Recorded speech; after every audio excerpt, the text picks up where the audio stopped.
extensive and intensive quality development in training is essentially going back and forth between base building and performance orientation, right? So when we talk about like power development or strength development, what we're basically noting is that there has to be specificity towards people's goals, right?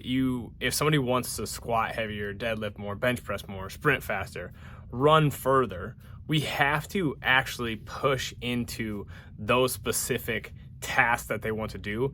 And that's where the intensive oriented training can come in. That's where we're actually like performing to some extent, still with a training methodology, but like we're not necessarily doing what we would call like base building. Extensive types of development are basically conditioning and building up the ability to do a lot of work, right?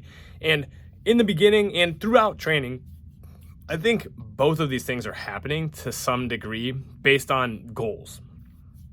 You know, if somebody is a dedicated athlete, you really can periodize training. Periodization, there's some debate over if periodization is actually like useful or if it works.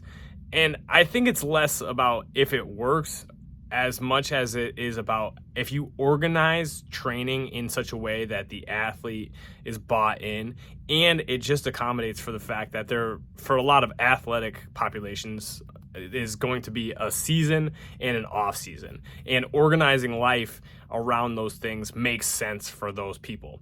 This can also make sense for, you know, general trainees. Some people just really like to have a roadmap that's like, hey, I'm working on this during this time, I'm working on this during this time. And there are sports seasons that can be really beneficial to organize around, right? But the reality of it is adaptation takes a long time. You shouldn't really leave anything that you care about out of the program for too long. And going back and forth between extensive, you know, work capacity, base building type of activities and more performative, intensive activities can be beneficial, you know, throughout the year.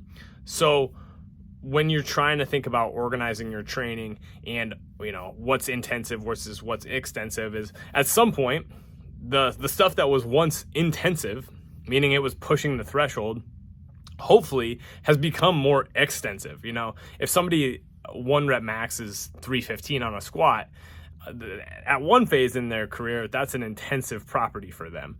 But down the road, they could be doing sets of 5 or sets of 8 with 315, and it's more of a base building activity. That's what we want. We want to have increased capacity over time. That's basically the whole reason that we train. So when it comes to thinking about organizing your training and like intensive or extensive, these are just terms that we basically use for, are we building up like work capacity? Are we preparing to perform? And then honestly, are we performing? The performance type of stuff is more stressful, and you typically have to do that more sparingly, because too much of that stuff, and this is probably one of the biggest points, too much of that performative type of work is what often beats people down and keeps them from reaching their goals. So quick intro to extensive and intensive, very high level look at those properties. That's all I got for today.